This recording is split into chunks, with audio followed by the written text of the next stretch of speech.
Hi అండి, అందరికీ నమస్కారం. అందరూ ఎలా ఉన్నారండి? Welcome to Devi Pramila official YouTube channel. గత 4 వీడియోలుగా కూడా నేను చెప్తూనే ఉన్నానండి యూట్యూబ్ గురించి. ప్రతి ఒక్కరూ కూడా జాగ్రత్తగా ఉండాలి, టెన్షన్ పడకుండా ఆరోగ్యాన్ని కాపాడుకోవాలి, ఫుడ్ ఎలా తీసుకోవాలని మీకు చెప్తున్నాను. అయితే ఇది ఒక జాగ్రత్త అండి. ఇప్పుడు నేను చూపించేది ఏంటండి, కళ్ళజోడు. ఎందుకు ఇప్పుడు కళ్ళజోడు గురించి అనుకుంటే, మనం కళ్ళు సైట్ మనకి చిన్నపిల్లలప్పుడే వచ్చేస్తుందండి చాలా మందికి. అయితే మన పుట్టిన పిల్లలకైతే 1 ఇయర్ 1.5 ఇయర్ స్టార్ట్ అయ్యిందంటే చాలండి, ఇంకా కళ్ళజోడు పడిపోతున్న చిన్న చిన్న పిల్లలకి. అయితే మనకి పెద్దవాళ్ళకి, అప్పటి కాలం వాళ్ళకి ఏంటంటే కనుక 90s కిడ్స్కి అయితే కనుక కంపల్సరీ ఒక 40-45 ఇయర్స్ వస్తే కనుక చత్వారం అని వచ్చేదండి. ఆ చత్వారం వల్ల మనకి దగ్గరగా ఉన్నవి కనిపించక దూరంగా పెట్టుకొని చూసేవాళ్ళము. వాళ్ళకి ఇప్పుడు కళ్ళజోడు అయితే పడుతుంది.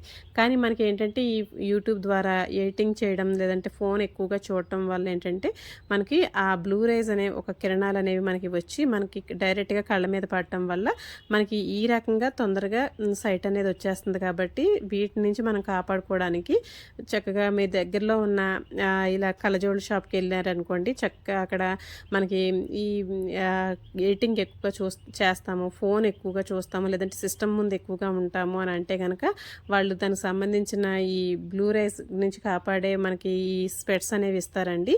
అవి ఏంటంటే మనకి 500 నుంచి స్టార్టింగ్, తర్వాత 1200 వరకు ఉంటాయండి.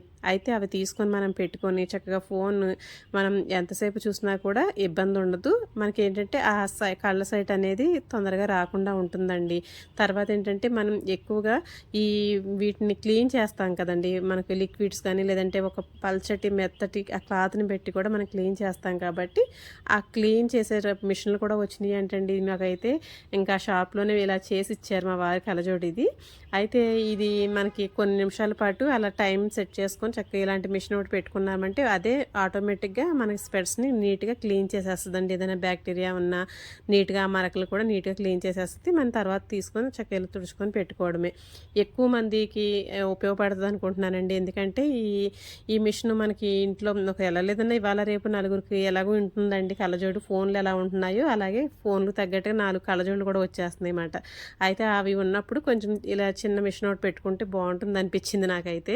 దాని మాట ఎలాగున్నా ముందు కళ్ళజోడు మాత్రం తెచ్చుకోండి. ఎందుకంటే కనుక పెద్దవాళ్ళు చిన్నవాళ్ళని ఏం లేదండి, ఇవాళ రోజుల్లో ప్రతి ఒక్కరికి కూడా మనకి విటమిన్స్ ప్రాబ్లం వల్ల, లేదంటే ఫోన్లు, టీవీలు, ఈ సిస్టమ్స్ ఎక్కువగా చూడటం వల్ల మనకి కంపల్సరీ ఈ కళ్ళజోడు అనేది వచ్చేస్తుంది. కాబట్టి దీని నుంచి కాపాడుకోవడానికి నేనైతే 600 అలా పడిందండి నాకు ఈ కళ్ళజోడు. అయితే మనకి చూసుకొని కరెక్ట్గా ఉందా లేదా చూసుకొని చక్కగా తెచ్చుకున్నామంటే ఓన్లీ మనం ఎడిటింగ్ చేసినప్పుడు మాత్రమే పెట్టుకుంటే సరిపోతుందండి. మళ్ళీ మిగతా టైంలో అవసరం లేదు. కాకపోతే మనకి ఏంటంటే ఫోన్ వల్ల మనకి ఎక్కువగా ఇన్ఫెక్ట్ అనేది మనకి లేకుండా మనకి కాపాడుకోవడానికి బాగుంటుందని చెప్పి నాకైతే అనిపించింది. నేను వెంటనే ఇంకా వెళ్ళి తీసుకున్నానండి. ఇది మీకు తెలిస్తే కనుక మీరు కూడా ఎక్కువగా ఎడిటింగ్ చేసే యూట్యూబర్స్ అయితే చాలామంది ఉన్నారు కాబట్టి వాళ్ళందరికీ కూడా ఉపయోగపడుతుంది కదా అని చెప్పేసి నేనైతే వీడియో అప్లోడ్ చేద్దామని చేశాను. బాగా అనిపించిందండి. ఇప్పుడు లెన్స్ కట్ అని ఇంకా వేరే మ్యాక్స్ విజన్ అని ఇలాంటివి చాలా ఉన్నాయి కదా. మన దగ్గరలో ఉన్న నియర్ బై ఉన్న ఏ కళ్ళజోడు షాప్కి వెళ్ళినా కూడా మనకి ఇలాంటి అద్దాలు అనేవి ఇస్తారండి. ఇచ్చినప్పుడు చక్కగా మనం వాటిని నీట్గా గీతలు పడకుండా ఒక బాక్స్లో పెట్టుకొని చక్కగా వాడుకోవచ్చు.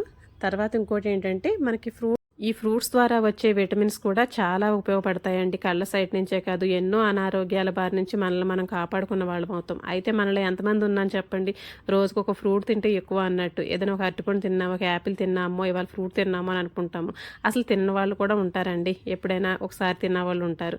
అయితే ఇవన్నీ ప్రాబ్లమ్స్ వల్లే మనకైతే ఇలాంటి సమస్యలు వస్తున్నాయి. అయితే మనం నలుగురు ఉన్నామనుకోండి ఇంట్లోనూ, ఆ నలుగురికి తగ్గట్టుగా 4 రకాల కాయగూరలు ఉండాలని చెప్పి అయిపోగానే వెళ్ళి మార్కెట్ నుంచి ఎలా తెచ్చుకుంటున్నామో అలాగే వచ్చేటప్పుడు 4 రకాల ఈ ఫ్రూట్స్ అండి. ఇవి మనకు పెద్ద కాస్ట్లీ ఫ్రూట్స్ ఏమి కాదండి, మినిమం మనకి బడ్జెట్ ఫ్రెండ్లీలో వచ్చేవే. ఒక యాపిల్ అని, లేకపోతే బనానా అని, తర్వాత గ్రేప్స్ అని, ఇప్పుడు సీజన్ కాబట్టి మనకి మామిడి పండు వేసుకుంటున్నాము. తర్వాత ఇవి పోమోగ్రానేట్స్ అండి, మనకి దానిమ్మ గింజలు. ఇవైతే పింక్ కలర్లోనే ఉంటాయి, వైట్ కలర్లోనే ఉంటాయి. మన తోటలో చెట్టుకి కాసినాయండి. అవి 2 కాయలు ఒలిచిపెట్టాను, చాలా తీయగా భలే ఉన్నాయిలేండి. అయితే ఇలాంటివి ఒక 4 రకాలు తీసుకొని వేసుకున్నాం అనుకోండి, కస్టర్డ్ ఏముందండి, చక్కగా పాలు పంచదార బదులుగా బెల్లం వేసుకోండి. వేసుకొని చక్కగా వాటిని చేసేసుకొని విడిగా చల్లారిన తర్వాత ఫ్రిడ్జ్లో పెట్టేసుకోండి, ఈ ఫ్రూట్స్లో కలపకుండా. అప్పటికప్పుడు మనకి ఎవరైనా చుట్టాలు వచ్చినా, మన పిల్లలు కూడా స్కూల్ నుంచి వచ్చినప్పుడైనా, మనం భోజనం చేసిన తర్వాతైనా చేయకముందైనా సరే చక్కగా కాస్త ఆ చల్లగా ఉన్న ఆ కస్టర్డ్ని తీసుకొని 4 రకాల ఫ్రూట్స్ కట్ చేసుకొని వేసుకొని తినేసామనుకోండి. దీనిపైన కొంచెం మనకి డ్రై ఫ్రూట్స్ ఇష్టం అయితే డ్రై ఫ్రూట్స్ కూడా వేసుకోవచ్చు. చక్కగా ఈజీగా ఇంట్లోనే చేసేసుకునేవండి. ఎప్పుడో చుట్టాలు వచ్చినప్పుడు లేదంటే పండగలప్పుడో స్పెషల్ డేనో చేసుకునే బదులుగా ఇది కొంచెం వారానికి 2 సార్లు చేసుకునేటట్టుగా మనం కొంచెం మార్చుకుంటే కనుక మన అలవాట్లలో మన పిల్లలకు కానీ మనకు కానీ చాలా చాలా హెల్ప్ఫుల్ అవుతుందండి. అన్ని రకాల ఫ్రూట్స్ కూడా మనం కాస్తో కూస్తో రోజుకు ఒక కప్పు అయినా తిన్న వాళ్ళం కూడా అవుతాము. కాబట్టి వెజిటేబుల్స్, ఆకుకూరలు ఇలాంటి ఫ్రూట్స్ తీసుకోవడం వల్ల మనకి చాలా వరకు సమస్యలు అనేవి చాలా వరకు బయటకి పంపించేయచ్చండి. అస్తమానం హాస్పిటల్కి వెళ్ళడం, ట్యాబ్లెట్స్ వేసుకోవడం అలా ఏమీ ఉండదు. కాబట్టి ఇంట్లో చేసుకునే వాటినే మనకి హెల్ప్ఫుల్గా ఎలా చేసుకోవచ్చు, ఎవరి గురించో కాకుండా మన గురించి మనం ఎలా చేసుకొని చక్కగా తినచ్చు అనేది కొంచెం అలవాటు అవుతుందని చెప్పి నేను ఈ వీడియో అప్లోడ్ చేస్తున్నానండి. ఇంకా ఈ కలజోడు రాకుండా చక్కగా ముందైతే మీరైతే చక్కగా బయటకి వెళ్ళి ఆ కలజోడు షాప్కి ఎక్కడికైనా నియర్ బై వెళ్ళి ముందైతే చెక్ చేయించుకోండి. లేదు అని అంటే కనుక కంపల్సరీ ఇలాంటి స్పెట్స్ అయితే పెట్టుకొని తర్వాత వీలైనంత వరకు గ్రీనరీనండి, ఎక్కువగా పచ్చదనాన్ని చూడటం వల్ల కూడా మనకి తొందరగా కలర్ సైట్ అయితే రాకుండా ఉంటుందంట. కాబట్టి మీకు ఈ వీడియో అప్లోడ్ చేశాను. బాగుంది అనుకుంటే కనుక ఈ వీడియో మీద కామెంట్ చేయండి, ఎలా అనిపించింది అనేది. హెల్ప్ఫుల్ అవుతుందని మన యూట్యూబర్స్ కాకుండా నిత్యం ఎక్కువ ఏదో ఒక సిస్టమ్ చూసే వాళ్ళకి కూడా ఉపయోగపడుతుందని చెప్పి అయితే చెప్తున్నానండి. నాకన్నా ముందే మీకు తెలిసిన వాళ్ళైతే కనుక కామెంట్ అయితే చేయండి. అలాగే ఈ వీడియో చేసి సబ్స్క్రైబ్ అయితే చేసుకోండి. ఉంటానండి మరి.